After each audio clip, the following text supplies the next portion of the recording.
Hi Tarot friends, this is Ultraviolet Morgan, and I am excited in all of the good and all of the bad ways to do this. This is a reading of see if we can find out some things that are going to happen on the season and the series finale of this hit TV show, Supernatural. Our beloved Sam and Dean, Castiel, Jack, and all the other characters that we have grown to love, and most of them. Okay. Firstly, I'm going to tell you that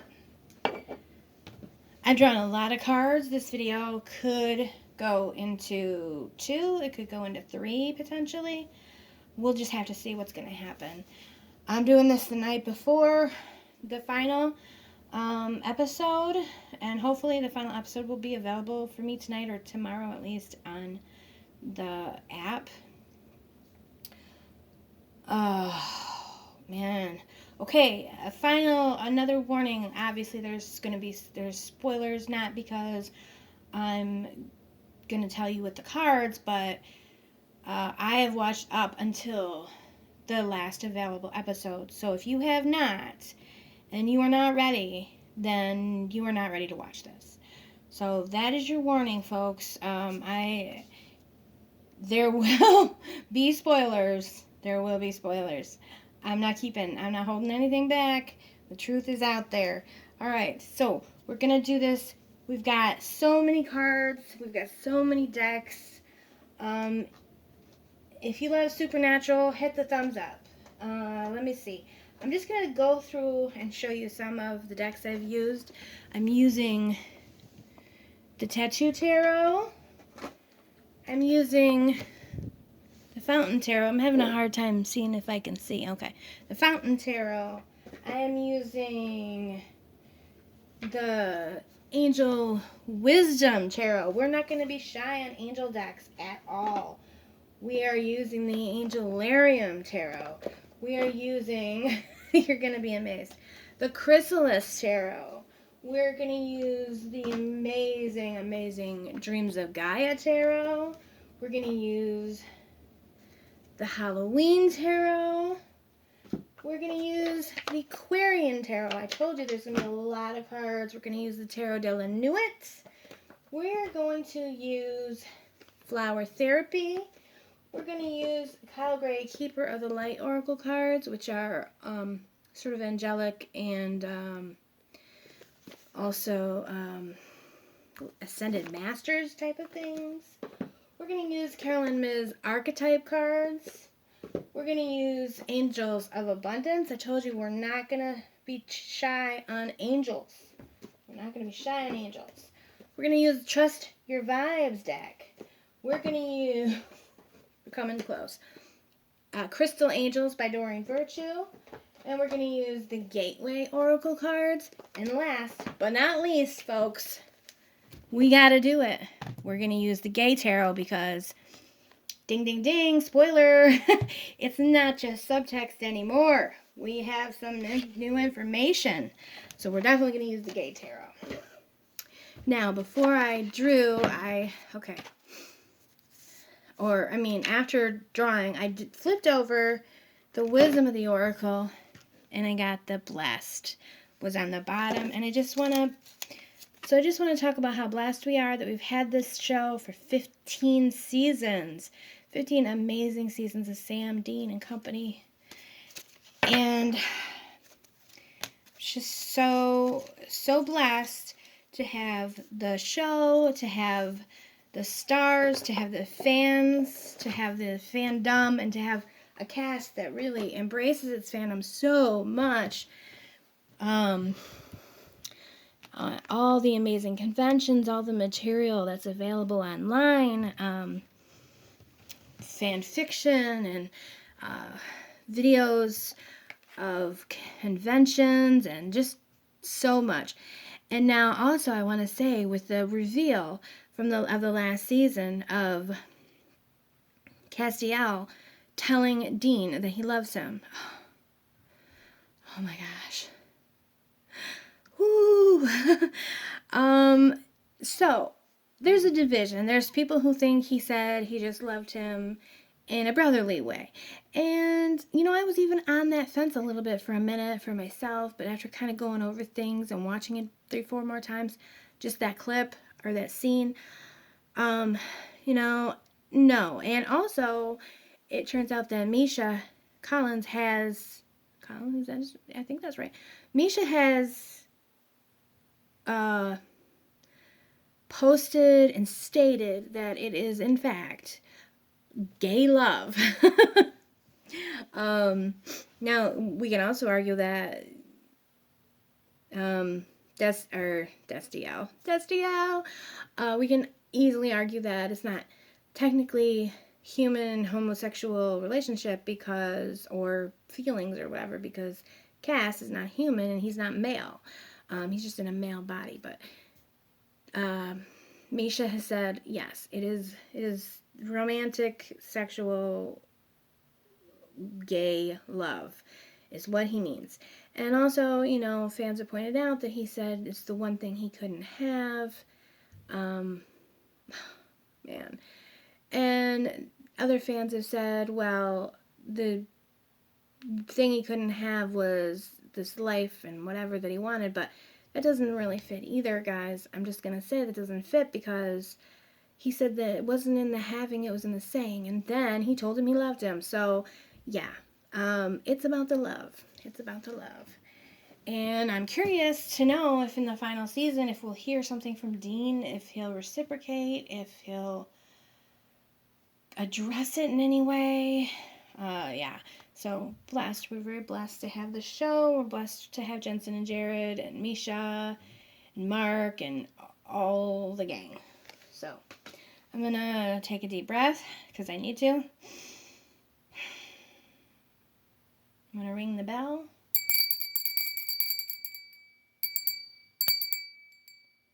I'm going to call on the angels. I'm going to call on the guides to bring us here to just to bring the truth out. Bring the exciting truth out. I've got a couple of stories I kind of want to tell you about that I was thinking about as I was dealing all of these massive cards. So these are the archetype cards. So we're going to start with these. The orphan child. Obviously, we start the story off with the orphan child, the 2 orphan children. Dad's missing, mom's dead. Here at the bottom it says, feelings of abandonment that stifle maturation, and I think that we do see that there are some feelings of abandonment, especially with Dean. Dean even feels he feels extremely abandoned by his brother, by Sam wanting to go off to college, by Sam running away from home. He says, that he got whooped pretty much when Sam ran away from home, but you can see in that episode that what he's really mad about is that Sam was happy to be away from them. He felt really, really abandoned by that. And I mean, it comes from already the abandonment issues of losing his mother and this father that's always been kind of distant and everything else. And it also says seeking inappropriate surrogate families. Well, yeah. Dean definitely seeks out some inappropriate surrogate families like Crowley, and some more appropriate ones. So we do have the orphan child. We also have the alchemist, which is pretty exciting. Transformation of base motives into goals, into golden wisdom. So, they start off and they're just searching for their dad and they're just fighting some monsters. And then it kind of becomes a much bigger show where they're dealing with angels and demons and the apocalypse and God and death. And, it really truly becomes much more than what it started as. It started as more of a base motive of, finding dad and killing some monsters. Hunting what is it? Hunting monsters and killing things? Something like that. And it matured into a bigger goal of saving the world and, really of saving people. And not, I feel like in the beginning it was just about It was like, yeah, we're saving people, but we're killing things, you know? And then it became, we don't just kill things indiscriminately. Sometimes, you know, the things that we thought were monsters are not. Sometimes they're family and sometimes they're friends.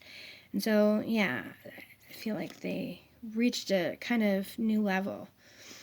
Of course, this is all in the past, but gossip awakens consideration of feelings for others, honoring trust, shadows and attributes. Okay, so what just came to me about gossip was the gossip actually of Castiel, which started out as, you know, the fans shipping it and kind of made its way around on the show and was kind of joked around about for a while and kind of tossed around as an idea. And so it was kind of like a gossip, like a rumor that so he's talking, but this is for the adults. So if you're under 21 or under 18, cover your ears. But he's talking, but from a distance, what I saw was a mouth open with something in it that's kind of long and cylindrical. Gossip about some things. Thieves in the power of passing on private or secret information and betraying confidences. Well, that always happens on the show. There's always a cross and a double cross. Storyteller, I think, you know, with the shadow attribute, because I'm immediately thinking of Chuck, making up tales that harm others. So I wonder if, you know, I have the feeling we're going to see Chuck. We'll see Chuck, and I wonder if he'll still be writing mundane books that don't come alive. I wonder, you know, how he'll be suffering with his mortality and his humanness. That's going to be kind of interesting. Priest, okay. Facilitates spiritual commitments. This is kind of interesting because, you know, the show it did end up being quite spiritual. Seduced by your own spiritual role. Interesting. I'm not sure exactly what to make of that one. The rebel, well, that Sam and Dean are the rebels, you know, they were going to go out swinging to the end. They will not give up. They will not give up their free will. They don't care if the deck's stacked. I mean, they care, but it doesn't matter if the deck's stacked against them. It doesn't matter if there's no way to win. They're not going to give up. They're not going to stop. They're going to fight to the end. And this also makes me think of the Duke Boys. And they did have the video or the episode where Dean and his friends sang the Dukes of Hazzard song, which was really awesome, you know. And then they have the car Baby, which is kind of, you know, the cool car. We've kind of compared it to the General Lee, and we've compared it a little bit to Knight Rider, of course, Kit. And so I'm sure that they're going to have this rebel streak. Even if they get to have a happy life, I think we're still going to see, I'm feeling like we're going to get a little sense of the end of the Breakfast Club at the end of the show. Somewhere in the show, like, I feel like, you know, that fist in the air rebel attitude, we're going to know that they're still rebels. And the rescuer, and of course, you know, Dean is a rescuer, and Sam and Dean, you know, both rescue. And, of course, our beloved Angel told Dean, you know, no, you're not a murderer. You're a rescuer. You're a person. You save people, and you saved me, and you made me believe. You made me care. So, you know, Father, I hope we will see. I would like to see both young and old John. Really hope we'll see John. So, shadow attributes, however you say that, abusive authority, which I think John was a lot like that, and he's really softened over the years and come to understand the importance of just telling his sons he loves them and he's proud of them. Talent for creating and supporting life, positive guiding light within a tribal unit. I wonder too, I don't know, I hope they don't. Some fans have said, you know, they think they'll fast forward and show like Dean marries some, you know, woman and has babies. But, you know, maybe one of them will become a father again, since they were kind of a father to Jack. You know, I think that would be okay, but I don't know how they would really entwine that at all, because everybody died. So unless some people have come back, you know, it doesn't feel like it'd be meaningful for one of them to just knock somebody up that we don't even know and we don't care about. Don Juan. So there again, there's a lot of Dean in this. I will admit I am a Dean girl, and I'm feeling a lot of Dean energy already. And the teacher. Ability to communicate knowledge, experience, skill, or wisdom. So, I'm thinking, yeah, with the father too, that we might see that. We might see some type of way that now that they're going to sort of hopefully be able to retire from saving the world, I feel like maybe, I don't know if there's monsters anymore in the world because we kind of have a reset and we have a new man in town, a new guy in charge. And so he said he wasn't going to interfere, but is he going to have monsters? Because he, Chuck destroyed everything and everyone. So when he brought things back, did he bring back monsters, or now do we live in a mundane world? But I do feel like whatever the case may be, that our if they do get to retire, that they will still have some knowledge that they can pass down to the next generation, to the next whatever, Oh, man, that was so much. Now I'm going to go ahead and look at the Dreams of Gaia cards and see what we have here. Now, look at it. I mean, this is like a picture of God. This is like, God at the pearly gates or an angel of some sort. And, I did believe at one point that the only way that the show could possibly end would be for the brothers to be lying dead and dying, laying down with their eyes closed, or someone closes their eyes, and Carry On My Wayward Son plays. There'll be peace when you are done. Lay your weary head to rest. Don't you cry no more. And then we all bawl our eyes out. But I'm holding out hope now that there may be another way. So I'm hoping that this doesn't mean that the end is going to be like them at the pearly gates or something to that effect. Just saying. We have healing, so that's good. I think there is going to be some healing time finally for Dean especially. I feel like Dean carries all the wounds. And I mean, Sam does too, but it's just like, I don't know, Sam is healthier in some ways. He expresses himself a little better, and Dean has never let himself heal from anything. So I'm hoping that he'll be able to get some healing. Although, I mean, some new fresh wounds that are pretty intense. Your best friend tells you he loves you, and then he dies saving your life. That's some fucking intense shit. Okay. The Three of... I'm not really good with the things, but I'm just going to go based on the picture. This is probably Sam here with the books. So I wonder, if they're still alive, we'll see Sam with some books, some learning. Maybe he'll get a chance to study law. That would be really weird, wouldn't it? Okay. And then the Queen, we have the Nine of... Okay, so I know it's not fire, so I think it's air. No, but it looks like fire. But it's not. Because this is fire and this is it. I wish I could remember we have this masked woman with a cat and butterflies, which I just see some sort of spiritual transformation, kind of. These cards are really esoteric, so I just felt like they kind of fit with this show really well.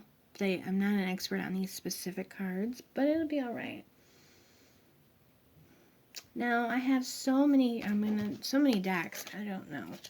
So I'm going to look at the Wisdom of the Oracle. We have the Thinker. Again, that's Sam. We have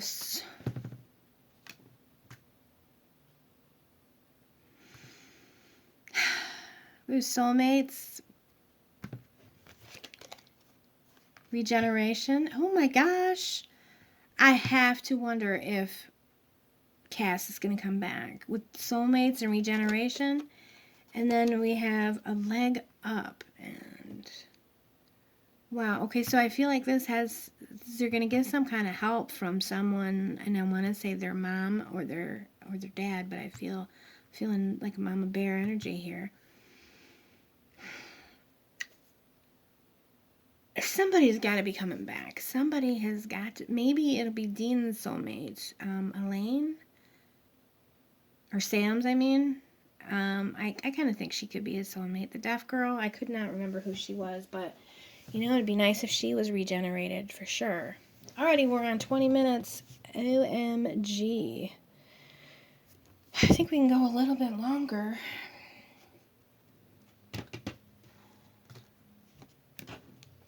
I'm going to go ahead and use the Tarot de Lenuit cards.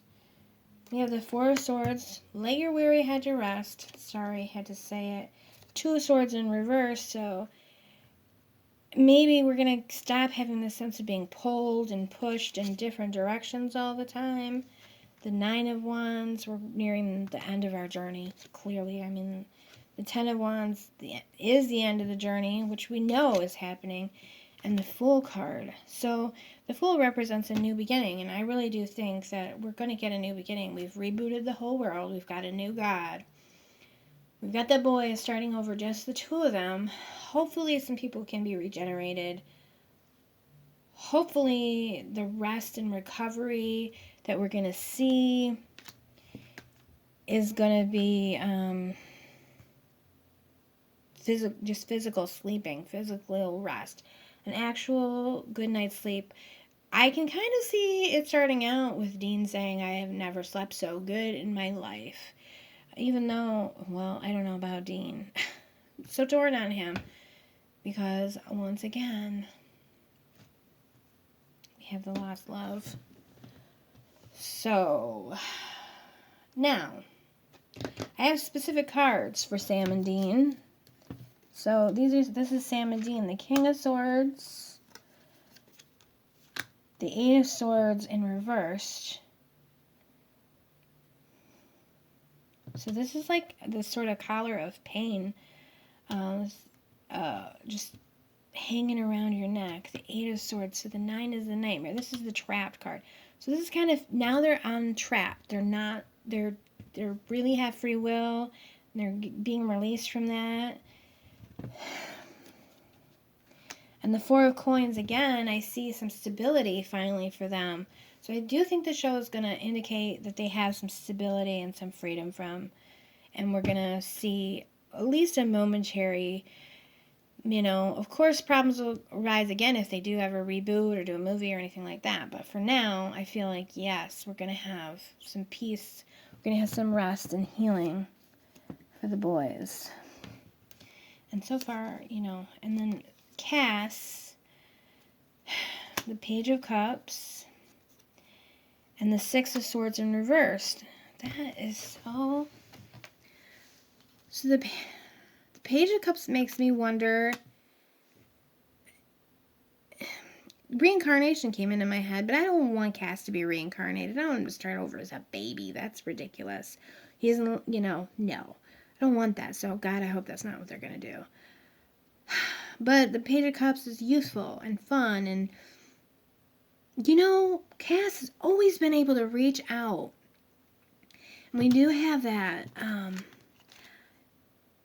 soulmates card, and a lot of people are pretty sure that Jack is not going to interfere and Jack's not going to bring Cass back. But this makes me think that Cass will find a way, because the Page of Cups to me really has to do with sort of impossible, ridiculous, a person who talks to fish and is able to do things because they just don't know that it's not impossible. And then, that bond between Cass and Dean. I feel like he'll be able to reach out in some way. And then with the Six of Swords too. I don't know if he'll be able to escape from the empty, or if he'll be able to come back to Earth, or maybe he'll be able to escape from the empty and go to heaven, or go somewhere else, but not be allowed to come to Earth, but somehow be able to reach out, or at least give a sign or something. Yeah, that's what I feel for Cass, that there's going to be something. Now I have Bobby here. We haven't you know, our old Bobby died. I'd like to see the real Bobby, not the otherworld Bobby. So that could be an advantage of the fact that all the other people have been were reset to their real world, which were gone. Is if we see Bobby, I'd like it to be real Bobby. So for Bobby, I have the Knight of Swords in reversed. So that is interesting because Bobby is kind of, I could see him as something of a Knight of Swords, a calmer, more, not really, just a less juvenile, I guess, Knight of Swords, more mature is really what I want to say. But in reverse, I really can't. I don't feel like I have a strong pull on what exactly that means. I should have left these in separate piles with the names so I could later look back, but oh well. We're going to look at John now and see what we have for John. Oh, the Three of Cups in reverse, so that could probably be not a reunion between his two boys. I don't know, but we have the Three of Cups. We also have the Four of Wands, celebration, but that's in reverse. And the Ace of Swords, so that's a new beginning and a new thought. Maybe, if somebody has a child, I'm sure they'll name him John or something.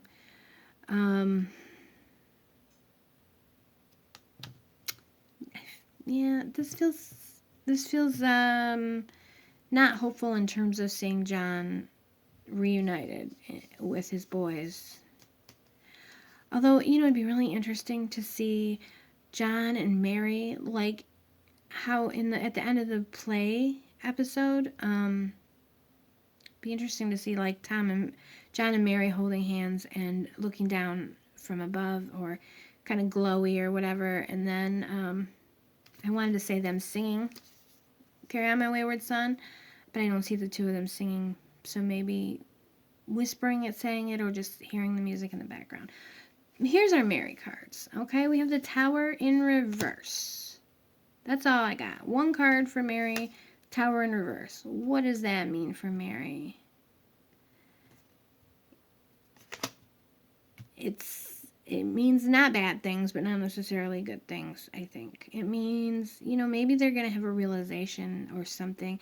I feel like we'll feel her presence in some way, even if we don't see her, or hopefully there'll be a message from her or something like that. And then I've got a couple more cards for Charlie, our beloved Charlie. 8 of Coins. And we have this sort of building. This really kind of reminds me of Charlie.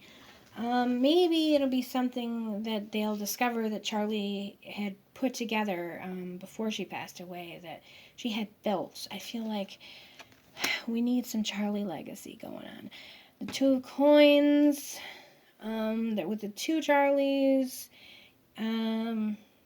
Yeah, I just feel like maybe they'll just find something that will give them a sense of Charlie's sort of legacy going on. That's my hope anyway. So we're at 28 minutes, and I just don't want to go over, I don't know when it'll restart, if it'll do it automatically.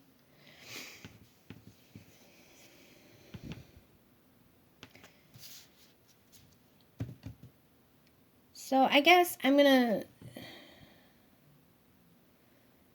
go for now. Okay, I'm gonna end this, and then I'll start to record part 2. So be well. Please like and comment what do you think so far, and tune into the next one. Hopefully we'll get some more in depth, some more meat of information of what could happen. All right, thanks guys, and I'll see you very soon in the very next episode upload. Ha! Have a great day. Be well, and come back for more.